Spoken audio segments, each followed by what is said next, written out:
Today's daf we're going to be learning is Zevachim daf mem. Before we start, a few short announcements. Number one, I want to explain on the new website how it's going to work with the Shabbat Tapim. Okay, this is something new. It's a new feature that's actually really useful. It used to be that when you go on the website on Friday morning, it would show the Shabbos daf once the Shabbos daf is posted as if it's today's daf. So the new site is programmed to now show today's daf as today's daf, but it doesn't mean that the Shabbat daf isn't up. Shabbat daf should usually be up by around 8:30, and you can get to it if you're in today's daf. It'll say next daf is the Shabbat daf. Okay. Today I actually posted it earlier, and it actually appears as if it's the previous day's daf because I wanted it to just be up, like I was testing it out. But as soon as class is over, I will kind of switch it, and there's some explanation which I don't want to go into why that is. But you can always, if the Shabbat daf is up, and we'll do this in general when we post our payment in advance, it's a very important feature for you to know, and it's a good feature on the website in general. There's a calendar view. You can see every daf, what day the daf is. It's great if you're behind or you want to get ahead and you want to know what tapim are coming up or whatever. It's a very good feature. And if, let's say, I'm away for a week or in the summer and I post tapim in advance, you can get to them always through the calendar function. It'll come up on the calendar of what day that is. So it's a very useful function to use, the calendar function. If you look right now, for example, it's Sunday, so it's the what the daf is there, but obviously the daf's not up yet because I haven't put it up yet. But the Shabbat daf, if you look right now on the calendar, you'll see the Shabbat daf. So it's a great function in general. It's also if you're behind and you know you're missing last week's. You can find it under tools. You can also find it in today's daf. It's right underneath the title there. It says calendar. So, or a calendar view or something like that. It's a great way to find things. So just so you know, in general, Shabbat daf will be up. Sometimes I might even do it beforehand, okay? But it'll definitely be up by around 8:30, and you should be able to find it that way. So if you're saying, oh, I'm looking for it on today, where it used to be, it's not going to be in the same place it used to be. But again, there's two ways that are easy to get there. If you're in, let's say today, daf 40, by 8:30, you'll be able to go to next daf, and it should appear there. Now, because I put it up early, there might be a bit of an issue. It might end up by accident in previous daf, and that'll switch over tomorrow automatically. It'll definitely appear in the right order tomorrow, and you can get there through the calendar view, okay? And obviously, when we send out the links, you can get there through the direct link if you have it. So that's also an easy way to get there. Okay, that's a new feature, which we're fine-tuning it still, but it finally seems to be working pretty much the way we wanted it to be working.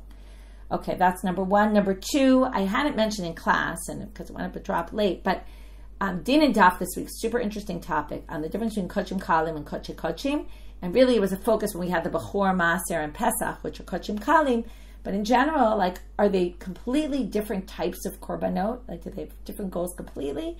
Or are they similar, kind of the concept behind the Koche Kochim and the Kochim Kalim? It's also a good overview shir about really what are the Kochim Kalim, what are the Koche Kochim, but also really in depth in terms of conceptually, what's the real difference between them. I highly recommended to listen. Also the Shirayim went up yesterday, which also, what's really good about Beyond the Daf, I know Zevachim has been a kind of complicated Masechet. I'm sure you're all a little bit struggling with the difficulty. I want to say two things about it. One is, as difficult as it is, it's actually, for most of us, it's a world that we don't know a lot about, and it's kind of introducing all sorts of things that we might have heard here and there, but now can really learn them and understand them better. Maybe you'll appreciate it when you get to Sefer Vayikra and Parsha Shavua, and all of a sudden say, wow, I really understand what all these different korbanot are. And maybe even when doing Sefer Vayikra this year, it'll put things in perspective and kind of connect things to each other. That's number one. Number two, the Beyond the Daf content, I think, is super, super useful, particularly in this Masechet, because what it does is it gives you the concepts behind it. If you're getting too stuck in the nitty-gritty and the details and the drashot, there's a lot of drashot and where they're getting it from Sukkim. That kind of content is specifically there to give you the perspective, like I said about the Shirayim, is, how do we view remainders? Is it something very important, or is it something really insignificant? In these two approaches that she talks about in the Shir. And then, there's, like I said, the Koche Kochim, Koche Kalim. What's really the difference between them? What's the concept of pigul? Why is machshava so important? Okay, so I recommend, especially if you're struggling, and I know it might mean you don't have enough time, but if you do, that content's really useful. Okay, enough announcements. We're going to start learning. So what we started yesterday was this idea about the Mizbeach HaPnimi, all of the 4 placings of the blood are essential. Where did we get it from? We brought this braita. It started at the bottom of Lamed Tet. It continued Lamed Tet Amud Av. It continued through the whole Lamed Tet Amud Bet. And it basically was saying that this pasuk, we started with asa ka'asher asa. Okay, so we have this pasuk. I'm going to share my screen now. Okay, I have a study guide for today also. I've been trying to do study guides more often because I think it helps make the daf more clear. I hope it's useful. No, that's not what I want to share. One second. Okay. So we have this asa ka'asher asa. Okay, asa lapar ka'asher asa lapar chatat. Ken yaseh lo v'chiper lehem hakohen v'nislach lehem. And we darshan this pasuk very in depth. Okay, we'll just review quickly. Asa kasher asa. It doubles the language. Why? To say all this, the hazaot. Now, I want to remind you, there's 2 different things going on here with these inner offerings. Number 1, there's sprinklings, these 7 sprinklings, which are done sometimes to the parochet, sometimes to the kaporet, which was the cover on the aron, right? The parochet was the cover to the kodesh kodeshim. Sometimes, okay, there were different places where they did the hazaot, but there's 7 of them in all the places. And there's the 4 placings of the blood on the 4 corners of that inner altar. These are all done in the sanctuary. Sometimes the hazaot are done in kodesh kodeshim. That's what the kohen gadol does in Yom Kippur. He brings the blood into the kodesh kodeshim. That's the only time he does it on Yom Kippur, and then he does the hazaot inside there. Now, we started with saying the double language comes to say something's essential. Which thing? Haza'ah. Why the hazaot, the 7 sprinklings? Okay, because they're ma'akvot b'kol makom. That's where we're going to start today. Where do we see that in other places they're essential? And therefore here, if we're going to have one thing, it's going to be that. So then we have to say, so where do we get the 4, which is what we were looking for? Ken ya'aseh. Okay, because asa comes up 3 times in that pasuk. Asa kasher asa and ken ya'aseh. So why does it say ken ya'aseh? To say also the 4 placings are essential. Then we got off on this other thing, which we'll get back to later, which is the par in the beginning that says do to the par like you did to the par chatat, or like you do to the par chatat.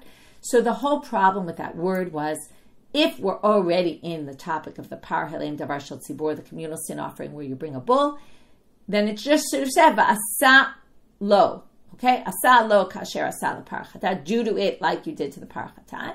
Why does it say par? Oh, according to this, it must be par Yom Kippurim. Later, we're going to see a different interpretation, that maybe it is the par halem davar shel tzibor, and then they're going to ask, well then, why does it say la par? Right, it begs the question. But right now, we're going to say it must be talking about some other par completely, par Yom Kippurim. Today, we're going to get to, okay, well, what are we learning for the par Yom Kippurim? Okay, but they want to compare the par Yom Kippurim to the par Kohen HaMashiach. For sure, the second par, everyone agrees, is the par that the kohen brings when the kohen gadol, when he sins. Okay, the sin offering where he accidentally taught the wrong thing and then followed it. Then chatat is a comparison to avodah zarah. We'll only get back to that tomorrow. And then, okay, we said maybe sirei regilim in that, talmud lomar lo. Okay, and then we had some other things like why this and not that, and why this and not that. Okay, and then we ended with, I didn't bring the whole braita here, we ended with the smicha and the shirayim, that they're not makvim, because it says v'chiper and v'nislach. Right, that comes to teach. You're going to get atonement anyway. You're going to get forgiveness anyway, even if you didn't do smicha, even if you didn't do the shirayim. Okay, the remainders that get sprinkled on, that get poured on the base of the altar. So now we're going to start our daf with Amar Mar. So let's go back to this line. Ein li ela, okay, the line that said Ein li ela matan sheva shemakvot b'chol makom. So heichal, where are these matan sheva? Where do we know that they're ma'akvot b'chol makom? Amar Rav Papa b'para u'b'negaim. Para aduma, it says in para aduma, v'hizal nochach pnei ol moed. Okay, for the para aduma ceremony, you don't do it in the temple. You leave the temple, and you stand. It's really from a distance, and you sprinkle the blood after you slaughter the para aduma there in the area where the para aduma was done. You then slaughter the animal, and you sprinkle the blood toward the ol moed. In other words, you're just facing it. Okay, but there's 7 sprinklings, and there it says chukah. Chukah means, and we'll get back to this later today, when the word chukah appears, right? How do we know it's chukah? Because it's in Parsha Chukat, right? It starts with chukah, and that means it's ma'akev. So it means every part of it is ma'akev, and from there we have, that is essential. So that's one place. The second place is the leper. In the leper ceremony, there's this oil. If you remember, they put the blood on the ear and the finger. Also, they put oil on the finger. But what's interesting there is, first the kohen takes the oil and he sprinkles the oil. It's the one place where there's sprinklings of oil going on. He does a haza'av 7 times of oil.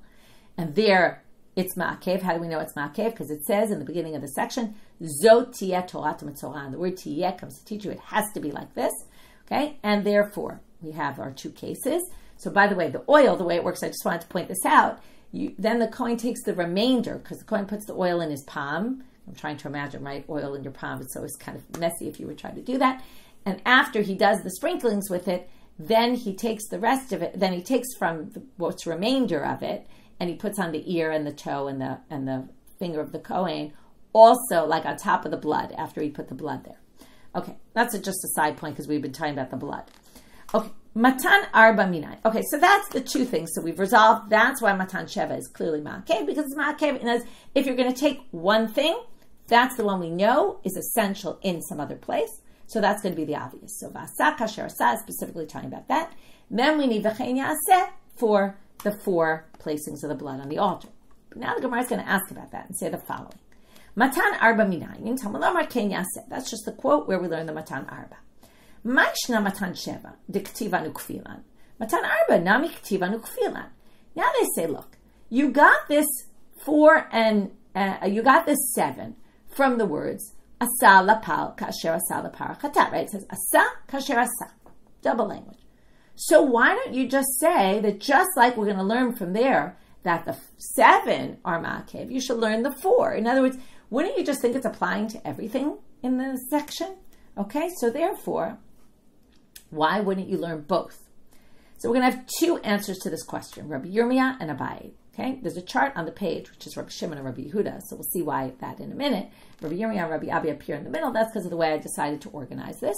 But we're going to see a machlok at Rabbi Shimon and Rabbi Yehuda about this. So I'm a Rabbi Yirmiya. Lo nitzcha ela Rabbi Shimon. This drasha is only needed for Rabbi Shimon's position, and we'll see why in a minute. D'Tanya. Lemala omer keren kranot shtayim, lematu omer keren kranot arba, divrei Rabbi Shimon.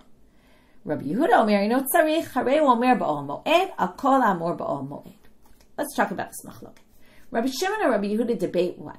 What is the source? Not is it essential. What is the source for 4 placings of blood? Because it never says actually put it on all 4 corners, by the way. Okay, just so you know. It says, V'natan a kohen min adam al kranot ha-mizbeach. Okay, that's one pasuk by the Kohen HaMashiach. By the paralin davar shel tzibor, it says, U'min adam yitain al kranot ha-mizbeach. So now, both places, I want you to notice, it says kranot, plural. So the way Rabbi Shimon gets it is, okay, he says lamala, in the first section it says keren kranot. Now it doesn't say keren kranot. What it means is it says kranot, which includes 1 keren and a 2nd keren. That's 2. In the next section about the paralim davar shel tzibor, it says kranot again. So 2. Altogether you get 4. What does this have to do with anything? Well, if you learn 2 from the Par Kohen HaMashiach and you learn 2 from the paralim davar shel tzibor, right? Again, every time I'm just going to say it in the Hebrew, but the Par Kohen HaMashiach is the one when the Kohen makes a mistake, an erroneous ruling, and then does it. And the Paralim Davar Shel Tzibor is when the Beit Din makes an erroneous ruling and the people follow it. So now we're going to say 2 are learned from there and 2 are learned from there. So you can't say when it says V'asa Kasher Asa that they're all Ma'akev because there's only 2 in that section. So if you're going to say, but you have to do them, well then you'd only get to you have to do 2. Because there's 2 in that section, 2 in that section. Now, of course, we learn altogether that every time you need 4, but it wouldn't be a compelling argument. So, according to Rabbi Yirmiya, the source, asa kasher asa, is telling you, and that's the second part on the chart, that the 4 placements is ma'akev. You have to do it. Okay? And that's learned from asa kasher, that's learned from ken yaseh, because you can't learn it from asa kasher asa. You can only learn it from ken yaseh. You need something extra. Because if you just use the first, maybe it would only teach you the 7 and not the 4, because the 4 isn't even learned all from this section. That's what he says. Now, Rabbi Yehuda disagrees. And according to Rabbi Yehuda, and that's why I put on the chart here, the Matan Arba Makvot, Rabbi Yirmiya says you can actually learn it from Asa Kasher Asa. You could. In other words, the question we asked, according to Rabbi Yehuda, is a valid question. And really, in other words, not a valid question. It's a valid point. you can really learn Asa Kasher Asa both to 4 and both to the 7. Why? Because Rabbi Yehuda learns the Matan Sheva from the words in that section of Be'ohel Moed. Okay, where does it say Be'ohel Moed? It says, V'natan min adam al kardot mizbeach asher lifnei Hashem Be'ohel Moed, in Ohel Moed. You have to put them on the kranot that are in Ohel Moed. What does he darshan from there? Al kol ha'amor Be'ohel Moed. Everything that's in Ohel Moed. Okay? In everything in Ohel Moed, meaning there's 4 corners there. Put it on all 4 corners. So he learns it from that section, which means Asaka could mean you have to do things like we just said. You have to put them on all 4 corners and you have to sprinkle the 7. So this drasha Asaka Asher Asa is not needed according to Rabbi Yehuda. That's Rabbi Yirmiya's approach. So now they say, okay, so now we have to have a ping pong with Rabbi Shimon and Rabbi Yehuda, and that's why we have this chart about where they're each going to learn different halachot from. I could have organized the chart, what does each do with each pasuk? It's a different way to organize the same thing. But I decided to do it to include more things, because if I did it that way, there'd be a few things missing. But I did it in terms of, number 1, the source for Matan Arba, that we have, that you need 4 placements. Rabbi Shimon, carrying kranot, right? Kranot twice there, kranot twice there. According to Rabbi Yehuda, Be'ol Moed. Now, where do you learn Matan Arba Ma'akvot? According to Rabbi Shimon, you have to do it because it says Ken Yaseh. You needed that extra pasuk. According to Rabbi Yirmiya, you could learn it from the original. Asa Kasher Asa. It has to be done just like the 7. Now comes our question. Rabbi Yehuda Rabbi Yehuda Ken Yaseh my Avidle. Okay, so if he doesn't need Ken Yaseh for the fact that the 4 placements are critical, essential, what does he do with those words? Ken Yaseh. Mebayle l'chidetanya. Okay, 3rd thing on the chart. What does he need it for? Lefisha lo lamanu lepar Yom Kippurim l'smicha u'shayarei adam minayin. Okay, so we didn't learn the par Yom Kippurim. It doesn't say anywhere. Now this goes back to what I keep repeating over and over. It doesn't give you all the details everywhere. So when it comes to the par Yom Kippurim, it doesn't say anywhere the kohen has to do smicha on that bull, right, where he has to lean his hands on it. And it doesn't say that whatever blood is left after he does all the sprinklings and the placements of the blood, he has to pour the rest on the base of the altar. So how do we know that you have to do that? So Rabbi Yehuda learns it from the words Ken Yaseh. Talmud Lamal, Ken Yaseh. Okay? Ken Yaseh means do it just like the other one. Remember, we said that leper is talking about the par Yom Kippurim. And V'chein Yaseh is coming to teach something additional, okay? What we learn for the par Yom Kippurim from the par Kohen HaMashiach, we haven't explained yet. But the V'chein Yaseh comes to include something additional. What's the additional? Smicha and Shirayim.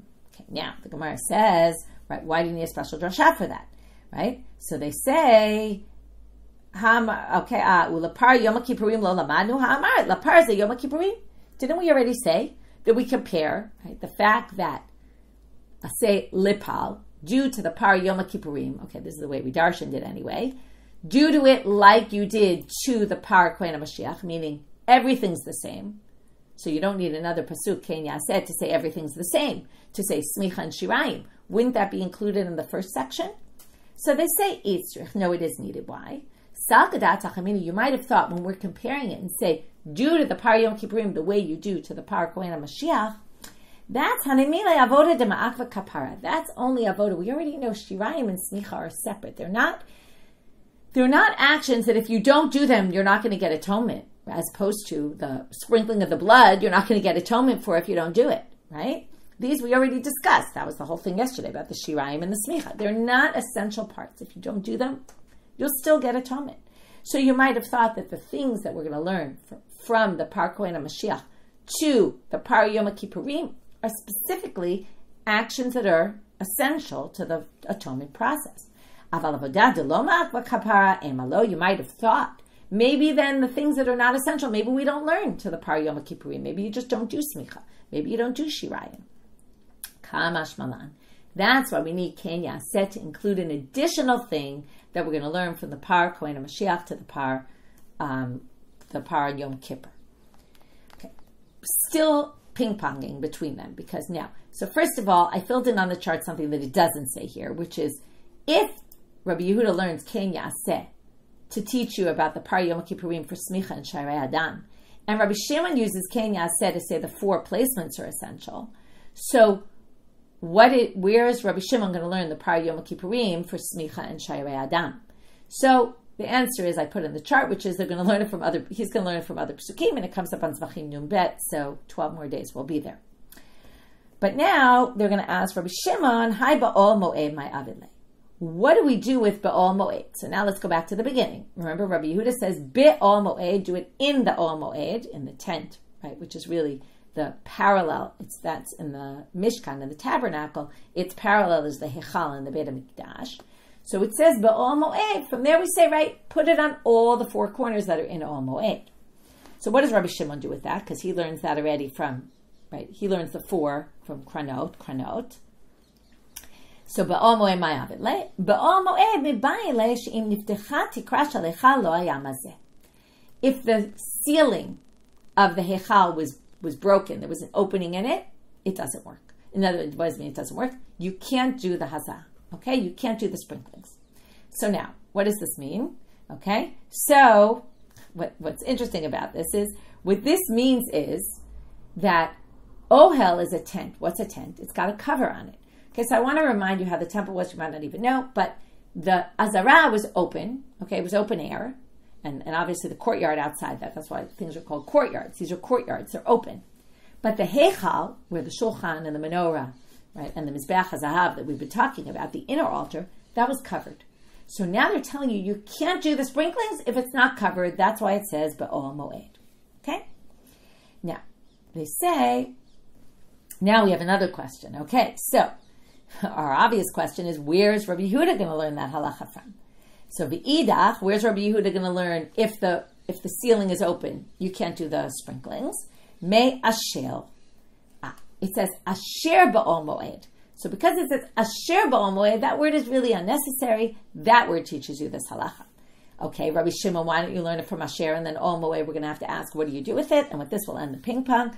Asher lo darish. That's always the good way to end the ping pong. Oh, he just doesn't darshan that word. If he doesn't darshan that word, we could finish, right? Because otherwise we keep going back. What does he do with that? Oh, if he does something with that, where does he learn that from? And now we finished. Okay, so our first section today was to resolve 2 lines in the Mishnah. One was the Matan Sheva Ma'akvot B'Kol Makom. Where is that Kol Makom? And we said Para Aduma and Negaim and the leper. Then we got to this Ken Yaseh, and we said, why do you really need it? You don't really need it. If you learn 7 from Asak Asher Asah, you should be able to learn the 4 from Asak Asher Asah, right? That they're essential. And we said either, Rabbi Yirmiya said either we learn it from, we really do learn it according to Rabbi Yehuda from Asak Asher Asah, and this is only for Rabbi Shimon, Ken Yaseh.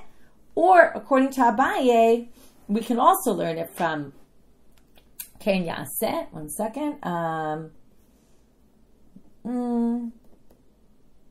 I feel like I didn't say Abaye. Did I say Abaye? Did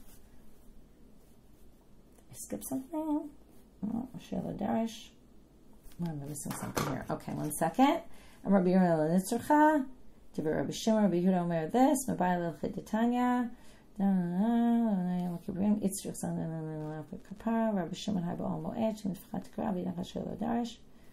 Oh, sorry. Yeah, I knew I skipped something. Okay. Now we're up to Abaye. Okay, I knew there was something weird. It didn't sound like I taught it. Okay, Abaye Amar. So now comes Abaye. So we're not done with this section yet. We have one more part to it. Abaye says, Rabbi Yehuda nami itzrich. Actually, this drasha is needed also according to Rabbi Yehuda. Why? Sal kadat hachamina midi dahave asmicha v'sheyarei adam. Ta'af agav dechtivan ukfilan lo ma'akva. Matan arba nami lo titakev kamashmalan. What he wants to do is he wants to compare this Matan Arba to the Smicha and Shirayim. Now, even though Smicha and Shirayim we learned, you have to, right? What did Rabbi Yehuda say? Ken Ya'aseh comes to teach you that you need to do Smicha and the Shirayim in the Par Yom Kippurim. But nobody thinks it's Ma'akev, right? Remember, that was the pasuk. V'chiper alehem hakohen v'nislach lo. Even if you don't do them, it's not critical.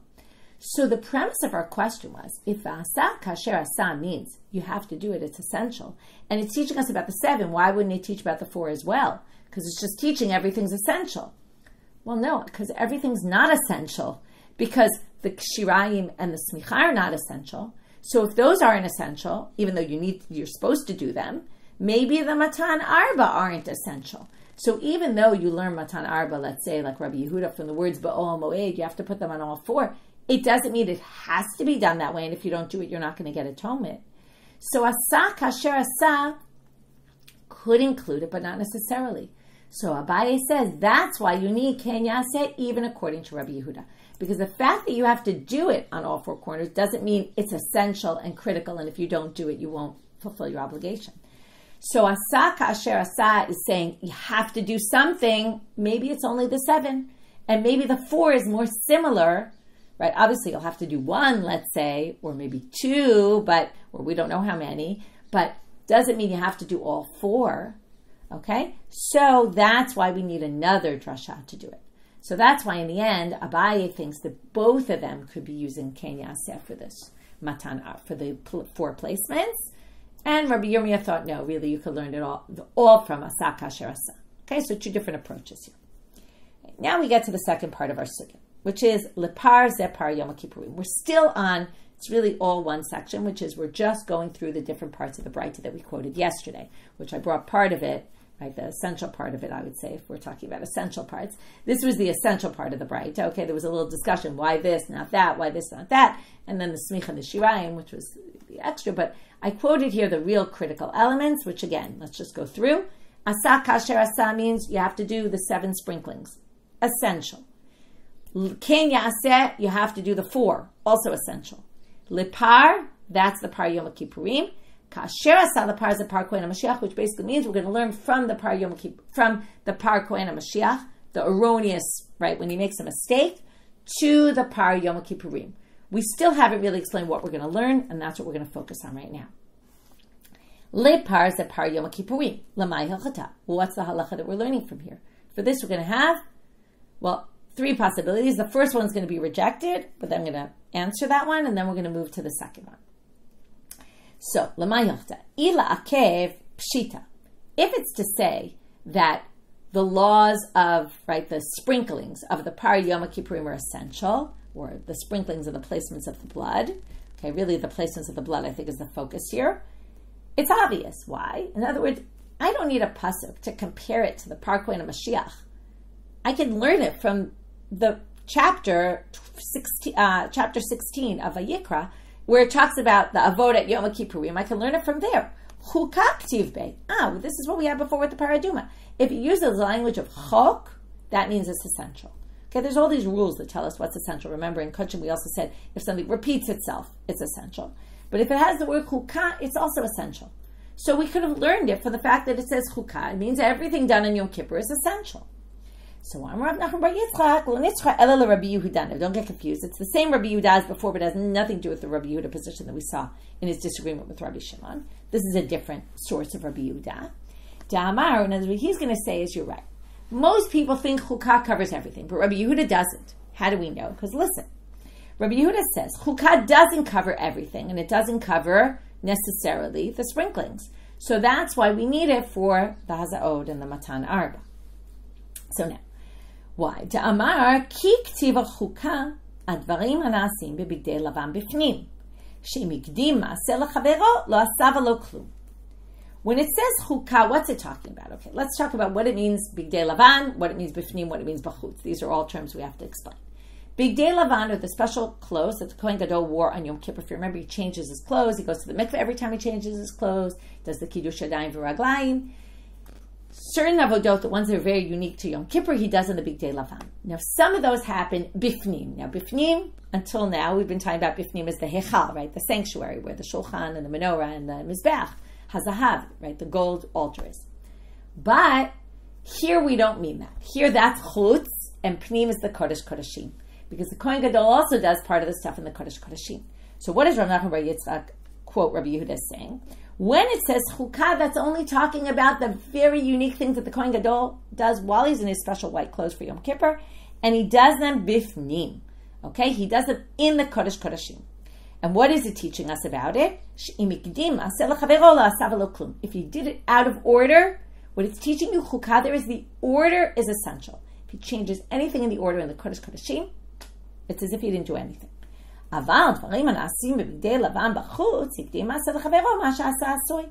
But if he changes the order in the things that he does in the sanctuary, okay, still we're on the inner part, okay, but this is called chutz because it's chutz compared to its outside, compared to the kodesh kodeshim. If he changes from the order there, it's okay. So now you might have thought, and this is why you need the par Yom Kippurim in our pasuk to say, now again, I just want to remind you, just so you don't get confused. Asa kasher asa is telling you the sprinklings of sprinklings of which? Of the paralim davar shel tzibur are essential. And Kenya says not only the sprinklings, also the 4 placements of the blood is essential for the paralim davar shel tzibur. Now, when we start saying, and do to the par like you do to the par, we're saying, and also, and there also they assume, also for the par kohen Mashiach, it's essential. So now when we compare the par Yom Kippurim to that par, we're going to say, and also Yom Kippurim is the same as all the others, okay? And it's essential. Now, why do we need this according to Rabbi Yehuda? Because you might have thought, just finding the place, if the order of events in the inner sanctuary, right, which is called chutzir, but if the order of events doesn't matter, maybe haza'onami lo ma'akve, maybe, right, not that it doesn't matter, but if you didn't do it in the right way, it'll be fine anyway. Maybe also the number of sprinklings, if you didn't do all the sprinklings, maybe it's not essential. Kamash malan, that's why you needed the word lepal, which includes the par Yom Kippurim in this pasuk, which is talking about all these sprinklings that are essential. It's also essential there. But matkifla Rav Papa. Rav Papa doesn't like this answer from Rav Nachman bar Yitzchak. It says, there's no way you could have thought that all the sprinklings and the placements of the blood in the inner altar are not essential. Of course, on Yom Kippur, okay? And I'm sorry, in the inner altar. Obviously, they're essential. How do we know? Vahatanya, it says in a braita, and not only that, according to Rabbi Yehuda, they're essential, okay? In other words, that's what we have to prove. Because Rav Nachman bar Yitzchak was saying everyone else thinks they're essential. It's just Rabbi Yehuda who doesn't think. He says, of course Rabbi Yehuda thinks they're essential, because look at this braita. V'chila michaper hakodesh. Okay, this is a pasuk about the kohen gadol. It says when he finishes doing the atonement in the kodesh, in the sanctuary. Im kiper. So here's the drasha.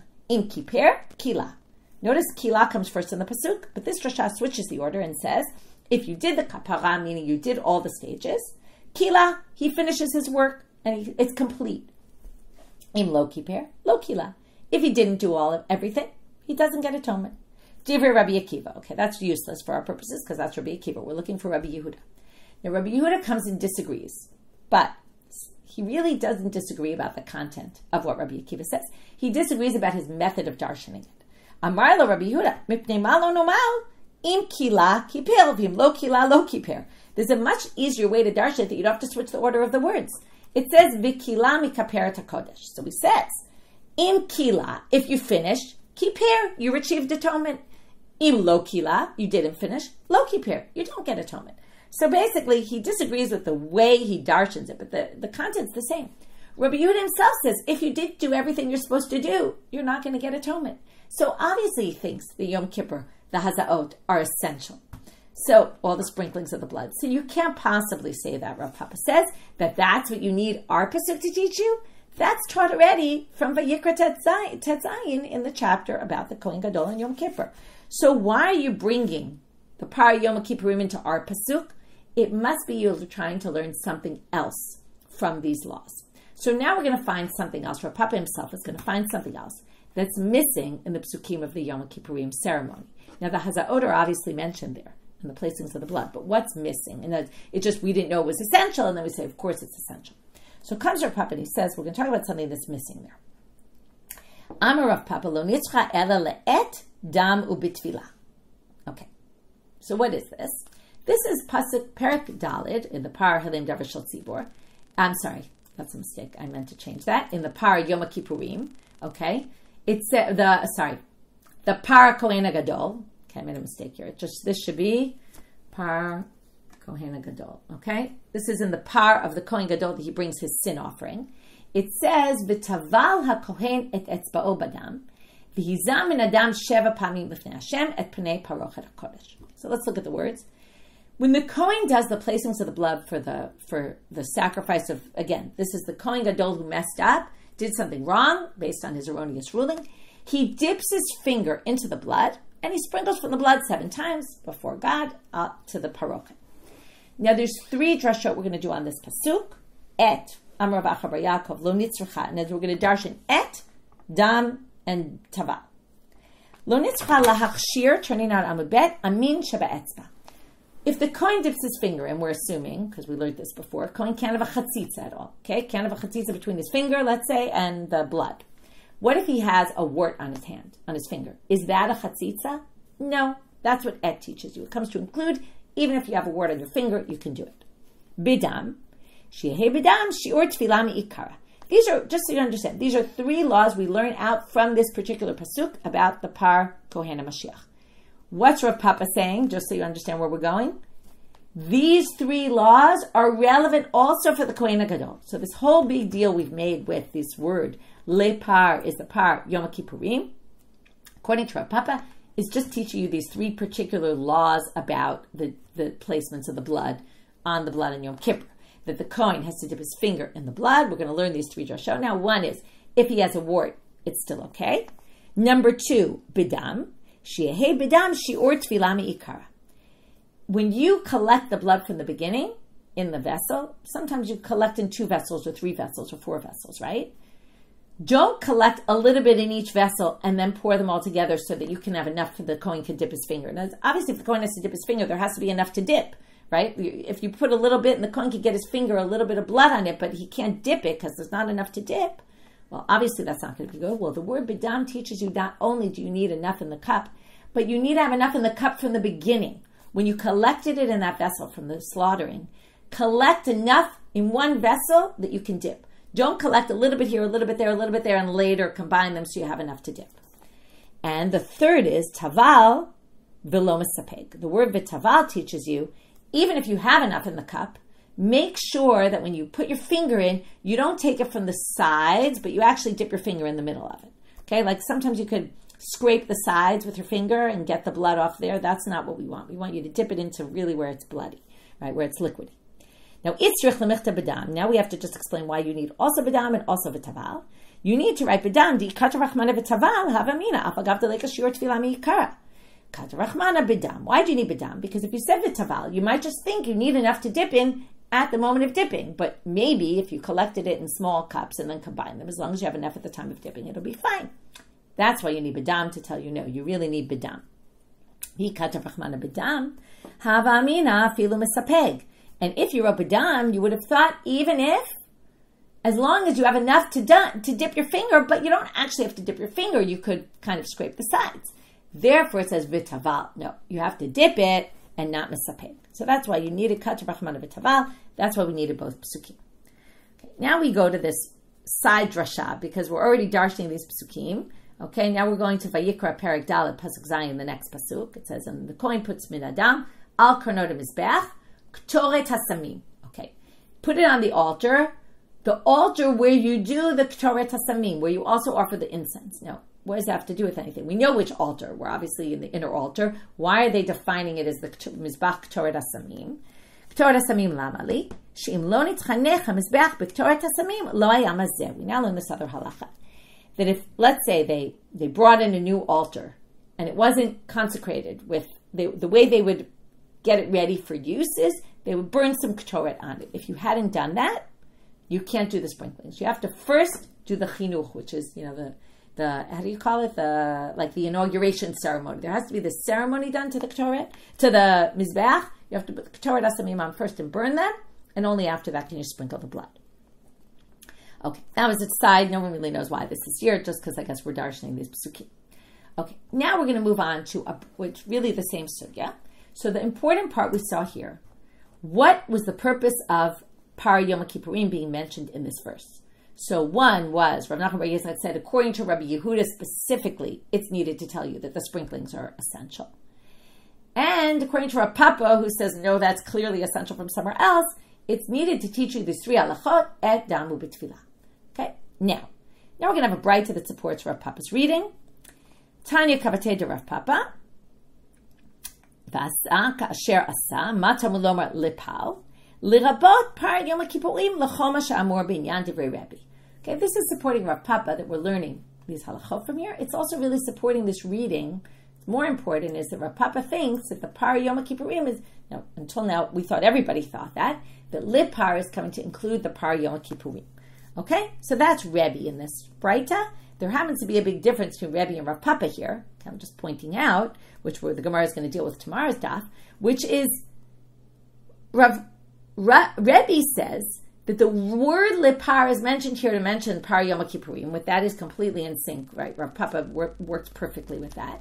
But he also says lekol ma she'amor binyan. Every halakha is learned out from there. Okay, that's these words. Lekol ma she'amor binyan. And that's actually not Rav Papa. Rav Papa thinks it's just for epidam v'bitfilah. So we're going to have to deal with that later. But right now, we're going to deal with the fact that he basically supports the reading that this, right, leper is the par Yom Kippurim. Now we're going to bring an opposing position in this braita. But that's really not why we brought it here, although obviously it's super interesting, and obviously the Gemara wanted to bring it. But the reason technically it's brought in the sugya is because here's a braita to support Rav Papa. That's what the Gemara says explicitly. Tanya kavatei Rav Papa. Now we get to Rabbi Yishmael. Amar Rabbi Yishmael, I don't need to learn Yom Kippur from par kohen Mashiach from the words asa lapal, right? I can learn that from somewhere else. I can learn it from a simple kal v'chomer reasoning. Now, we're not going to fully understand this kal v'chomer today, but we'll read it. They're going to get into it more tomorrow's daf. Kal v'chomer. And therefore, I don't need a drasha for it. And therefore, I'll just tell you, he's going to say leper is actually the par derived shel tzibur. And par Yom Kippurim is not mentioned in this pasuk at all. So this whole thing we just built up about the par Yom Kippurim in this pasuk, we need some comparison. But he says, no, there's no comparison. It's not even in this pasuk. He thinks it's actually talking about itself, the par derived shel tzibur, which later we're going to have to ask, well, why did it call it the par then? It just sort of said it. Doesn't need to say the par. Okay? So we'll get to that tomorrow also. What's the kal v'chomer? Uma bimkom shelohu shveh korban lekorban. Okay, we can look at it down here. In a place where we don't have two korbanot that are the same, meaning we don't have the same animals. Okay, we have one korban with one animal, one korban with a different animal. Okay, it doesn't say which one. We're going to have to figure out which one. Hishveh ma'asim l'ma'asim, but they have the same actions. Even though they're different animals, they have the same actions. So makom shu shveh korban lekorban, a place where you do have the same animal, which is our par Yom Kippurim and the par kohen Mashiach, where you bring a bull in both. Ein odin shu shvu ma'asim l'ma'asim.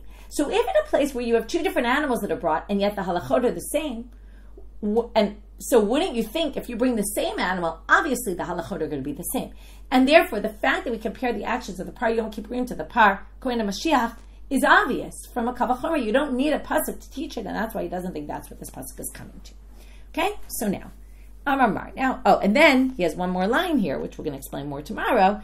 Therefore, lepal, as I said before, the first par in the pasuk is the par derived shel tzibur.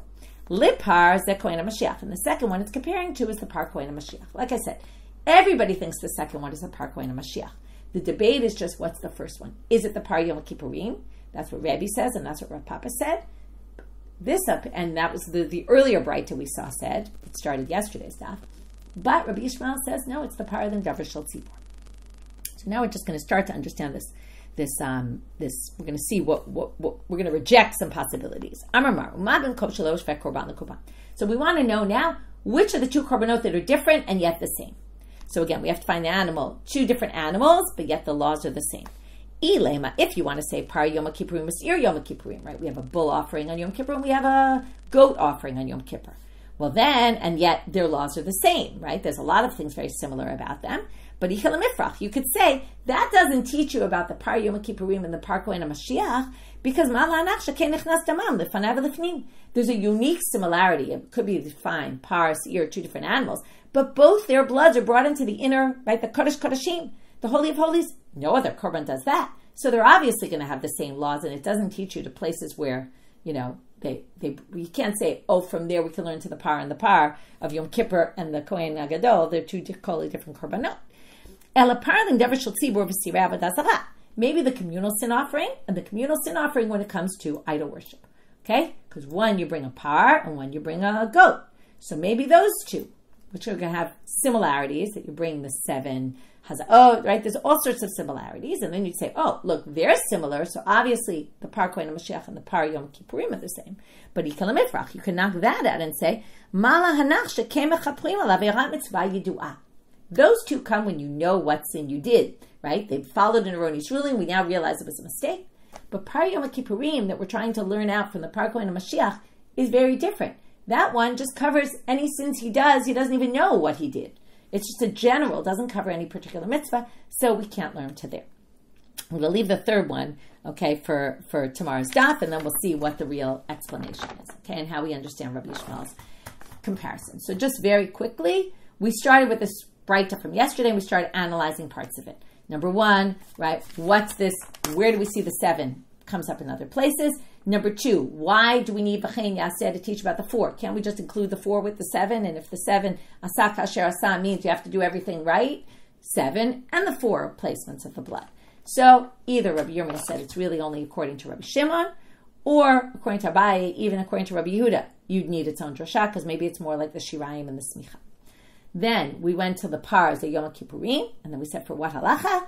We suggested, Rav Nachman bar Yitzchak said maybe just according to Rabbi Yehuda, that we have to say the hazaot or ma'akavot, the sprinklings.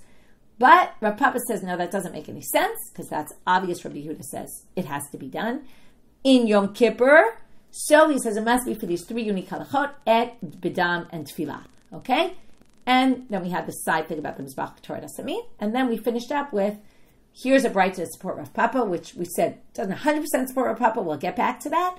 And his disagreement with Rabbi Yishmael, who says, I don't need to learn that from the par.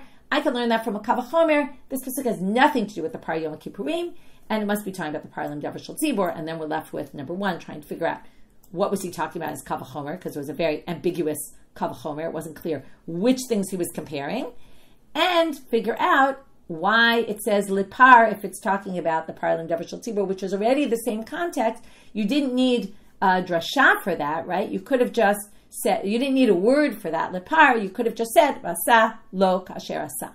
So we're going to have to get back to that as well. So there's a lot still open, but hopefully by tomorrow this will all become clear. With that, wishing everyone a good day and Shabbat Shalom.